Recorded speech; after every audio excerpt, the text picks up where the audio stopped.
Hey everybody, it's Chris Kirkpatrick and Norbert Juiced, and welcome to the Executive Job Search Secrets podcast. And today's episode I think is going to be really fun. We're going to be talking about something that I think impacts a lot of people, and that is, how to put this into simple words. So basically, a lot of people are dealing with circumstances when they are out there looking for a job, and maybe you've worked hard your whole life, and you're, it happens in medical device sales, it happens when you're climbing the ranks, trying to reach the executive level. You've hit a certain pinnacle of success, and then you finally realize that something happens in your life. Maybe a parent gets sick, maybe you have a child, maybe you just realize, I want to be more present with my family for whatever reason, or maybe it's something completely different, but you realize that at that moment in time, you're willing to take a step backwards. Maybe you're willing to go from making that $250,000 a year and go to the $150,000 a year, maybe because you have a successful spouse and you don't need the income, or maybe income just doesn't play a factor in the game. But that is what we're gonna be talking about in this episode, is when that happens to you, what do you do? How do you deal with it? And how do you not look overqualified and scare off potential companies that would be looking to hire you? So yesterday I received a call from a client, and they posed this scenario to me, what is going on in their life right now. And this situation that we're talking about, I'm only going to use this as an example. Obviously it's pertinent to many different backgrounds, many different scenarios. So this particular person that contacted me was a woman that had been very successful in her sales career, had worked for a very well-known, recognizable, one of the better, well-known, high-end medical device companies. Okay. Had a great sales career with them, and then got married and had a baby, and now has a situation where this company was acquired. She was actually part of a reduction in force, and now is at, kind of that life-altering, where you look in the mirror situation where you're kind of like, okay, I want to continue working. However, I don't want to run as hard as I've been running in the past. I don't want to keep traveling, overnighting. I want to be home with my baby every evening. And how is the best way to go about that? And so in this particular scenario, she had presented to me that, when she shares her income with the people that she's interviewing with, it scares them away. And so, I want us to cover basically, how do you go in, because from the mind of the hiring authority, you become a flight risk. Let's just use, for sake of your intro example, say she's been making $250,000. Her husband is also a very successful person, and so doesn't need to make $250,000 anymore. And as we talk about in our other videos, $250,000 comes at a price. You don't get that for free, right? There's a direct correlation to the amount of time, effort, energy you have to put into making that kind of money. Absolutely. So she understands that, and she's willing to take a step back and make $150,000 instead. However, in the interview process, when she's asked the question, what type of income are you accustomed to? And she says, well, I've been making $250. They're like, they don't come right out and say, whoa. Sure. Yeah. I get it. Sorry, I get it. Interview over. Right. But then she doesn't get the call back. But it's obvious that that's a sticking point. That's a factor tripwire in the process. Okay. Correct. Fair enough. So basically, I want to cover how somebody deals with that situation. Okay. No matter, because it could be, in this scenario, it's actually a birth. But it could be, I've gotten hundreds of calls over the last 14 years of people whose mom or dad had recently gotten ill, and they became the primary caregiver of that person, and they wanted to take some time off.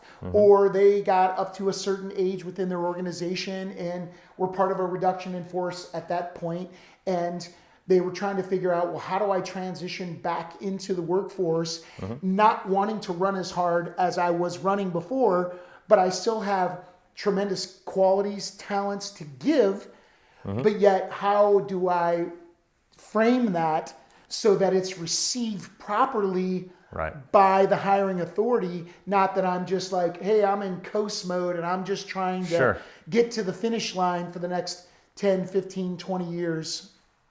Absolutely. So there's a lot to this, right? Like obviously it doesn't matter if you just had a baby and, you know, whether you're the husband that wants to take a step back to be that stay-at-home dad role or be more involved, or you're the mom who wants to take a break, and then you're concerned about what that's going to do to the potential of your career. That happens all the time, right? Whether you have a sick parent, whether any of these things happen, what I would say is this, is the biggest challenge that I see in it, and it's not about the money, right? It's like, and I know, and I've had this happen to me when job seekers call me and they think, well, it's the fact that I've made $250,000 and they're scared that if I go down to the 150 range that I am a flight risk, that maybe I'm overqualified, that I'm not going to fit in culturally, that I'm going to be too disruptive or something of that nature. What I would say to you is that if you're falling into that trap, you're just not doing a good enough job with creating your story in a way that's going to be impactful for them. Because remember, your job search is never about you, it's always about them, right? It's always about the company that's looking to hire you. It's always about really figuring out what are their needs, where are their pain points, how do you solve those needs, how do you ease those pain points, how do you, like, for the company, and more importantly, like who's the decision maker and what is their role, what is your relationship with them on a day in, day out basis going to be? We talk about this all the time. People hire people. People don't hire your resume. They don't hire your background. They don't hire the fact that you made $250,000 before. They want to know that you're the right fit culturally. They want to know that you're the right fit professionally, that your expertise, that your skill sets, that your knowledge base, all these things are in alignment with what their needs are. Now, if you are coming across as a flight risk and or overqualified, and you genuinely are okay taking that step back and it's not just a short-term thing, then I would say you need to do a better job with creating your story. Right. And a lot of times that involves, we talk about this in the interview masterclass a lot, is that's all about preparation. It's all about making sure you do the research ahead of time to figure out their needs. You can't build a story if you don't know who you're trying to sell to, so to speak. Because remember, make no mistake about this, your job of job seeking is a sales process, right? So that is first and foremost. Now you have to be authentic, you want to be real, but I would say that there's a couple components to this. First of all, they're all different levels of the spectrum where this happens, right? There are some people, let's face it, that are happy and genuinely want to take that step back, right? Sure. I think there are even more people who, like in the world right now, in the kind of economic environment that we're in right now, and the hiring environment that we're in right now, that are saying, well, I'm out of work, I've been looking, haven't had any success. You know what? Like, I need to take a step back, right? Like, or I'd be okay with taking a step back. Right. Even then, you still need to make sure that your story is in alignment with solving their needs, because I always say a confused mind always says no. And if you do not do an exceptional job of going into that interview, pause. Hey, Hannah, you're being really loud. Okay, but you're still like banging things. That's okay, don't worry about it. The beauty of cutting. Mikhail, just go back just a little bit where I said if you don't do an exceptional job, okay? Don't worry about that.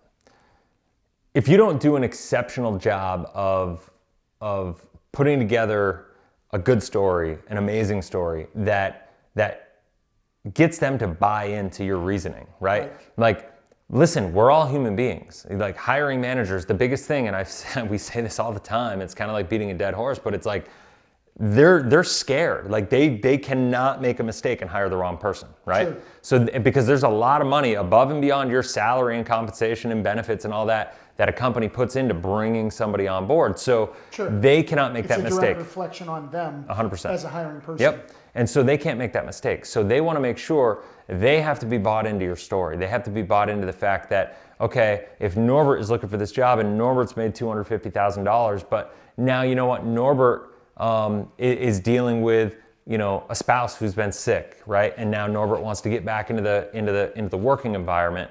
He better have a story that aligns with that, so that A, can bring passion to why he's doing what he's doing, and guess what? B, it's gotta really speak to the point of Norbert. If he was this $250,000 income earner, now he's willing to take that step back to the $150,000 level. Guess what? It's not even about the income. It's about the levels of responsibility and the role, right? Typically, they correlate pretty hand in hand. Right. But the bottom line is it's about that role. So now Norbert, think about this. A lot of people, when we were talking about this earlier in medical device, a lot of people kind of get oversold as like they're overqualified. And there are a lot of companies out there that, and a lot of, I guess, people who are looking for jobs who aren't going for these positions, even though they probably should be, but they're not going for them because they feel like some young hotshot, like high achiever, you know, really driven person is going to be going for that role. And that, you know, while that may be true and there may be certain companies that are looking for that, your job is to realize what are your differentiating factors. And there are plenty of companies out there who, even if they think they're looking for that, if you go in and you share your story as to why you're wanting to go to that role, and if you can share your story as to why you think you're uniquely qualified, how you have a completely different understanding of their needs, and you can articulate what their needs are and identify their needs and articulate solutions for how you would help fill those needs, and you can give this story of been there, done that, here's what I do, I've seen it before, I've dealt with it before, I've had success with doing it. Because remember, we're all just human capital. This company is looking to invest in you. They're not looking to hire you. They're not looking to hire anybody for this position. They're looking to invest in you as human capital to get a job done. And if there's not a rate of return on that, especially in medical device sales, then they're not going to do it. Right? Well, and that brings up where a big disconnect has a tendency to happen with these candidates. And they go in thinking, hey, I have been very successful. I have all of these documented accomplishments on my resume, but they don't think about what is the interviewer thinking.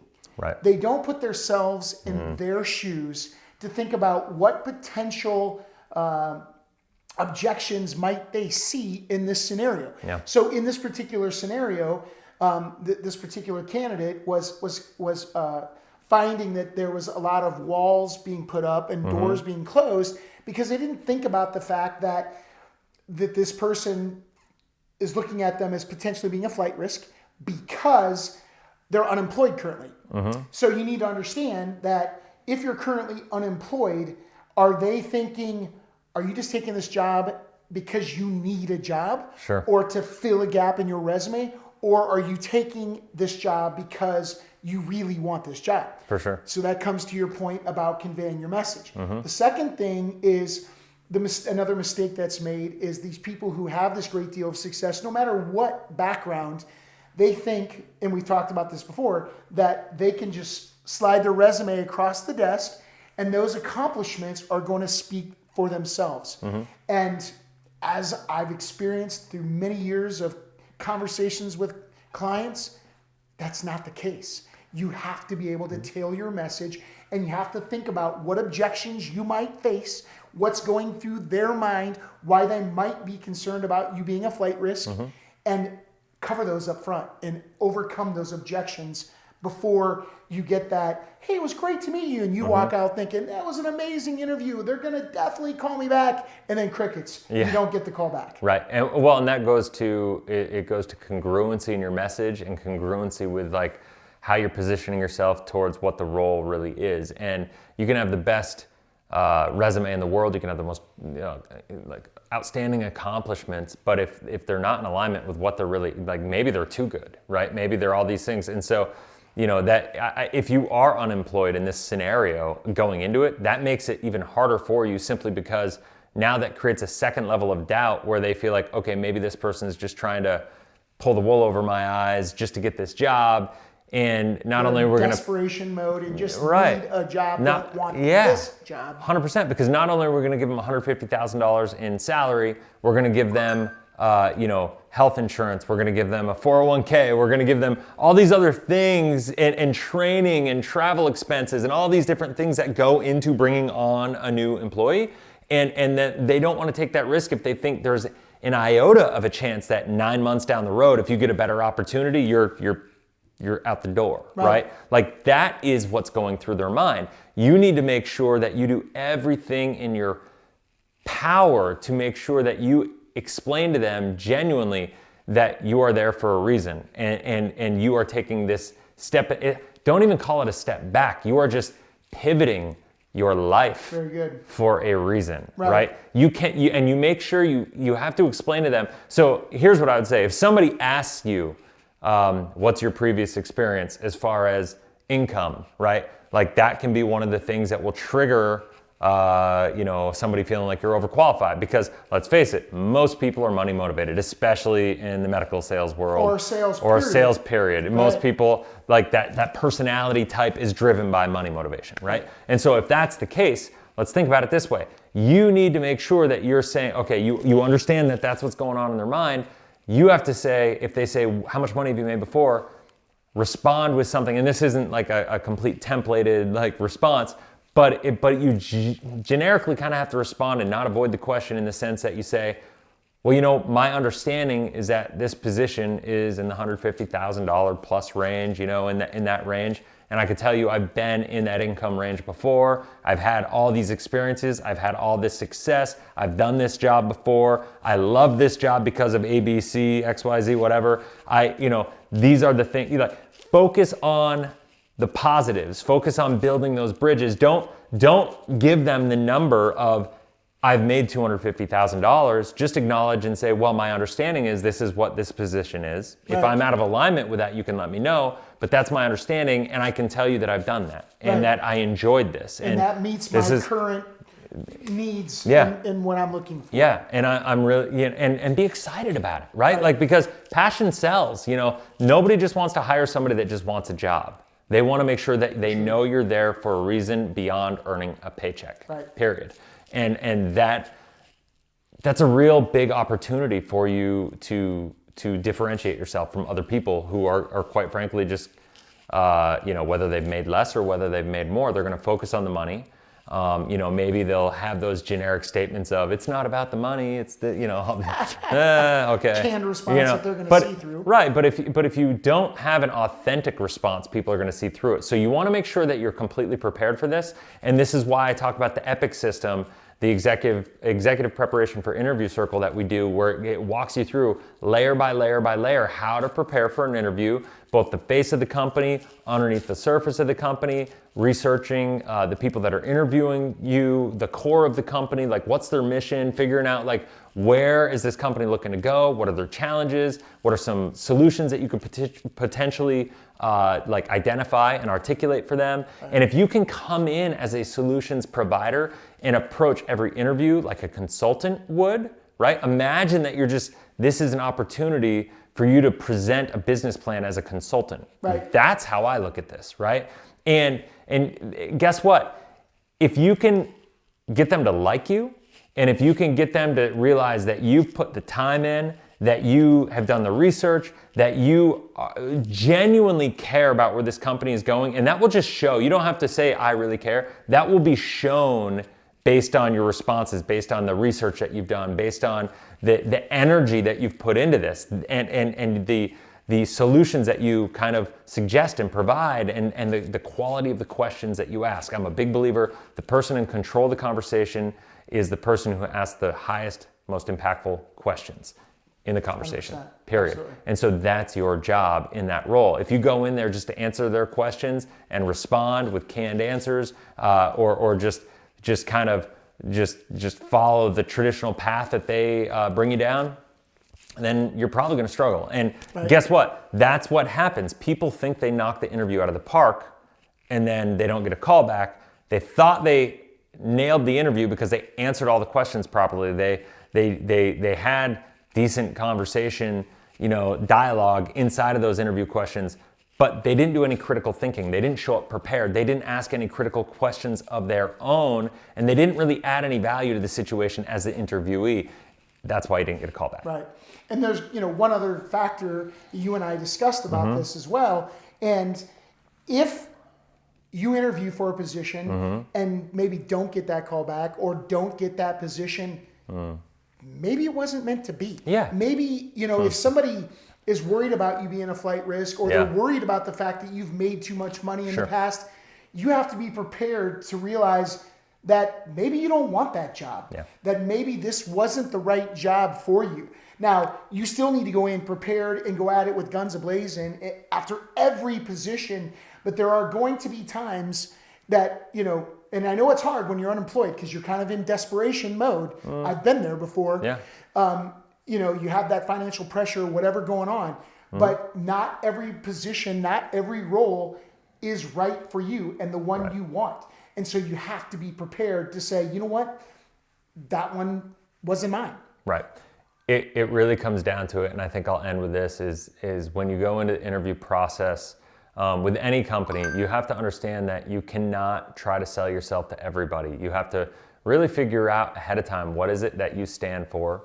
What is it in a role that you're looking for? What is the life that you want to create for yourself, for your family, for your career? All these different things they all get brought into perspective, and at these times specifically. 100%. And you cannot compromise that, and you can't try to go out there and just try to sell yourself to everybody as this jack of all trades, so to speak, and go into this interview being like, oh, I can do that, I can do that, I can do that. Nobody wants that. Like, everybody wants a specialist. That's the world we live in right now. So figure out, what is your specialty? What do you do exceptionally? What do you do that's better than anybody else? And I promise you there's something. And if you can't identify it, you need to reach out to us, because I promise you we can help you identify it. Right. That's what we talk about in personal branding. 100%. All that is getting clarity on what it is you're looking for. So anyway, I hope this has inspired you or touched on some points, because I think this is something everybody deals with. I mean, because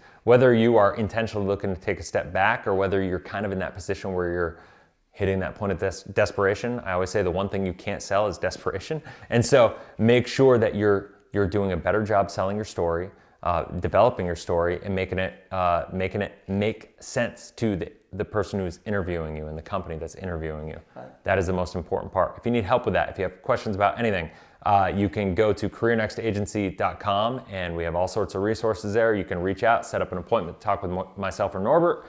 You can always go to, where's my book? ExecutiveJobSearchSecrets.com. I printed a bunch of copies of these.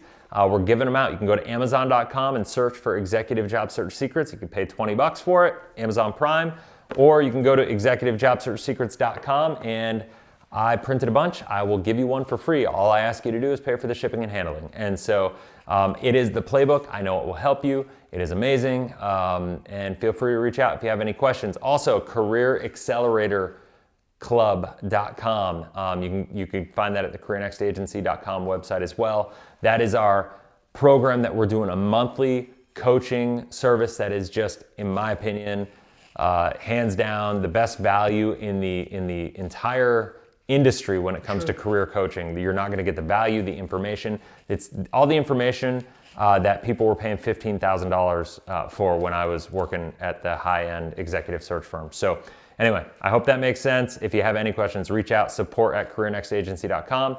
We will respond promptly. Go out there, have a blessed, inspirational day, crush it, and we'll talk to you on the next podcast.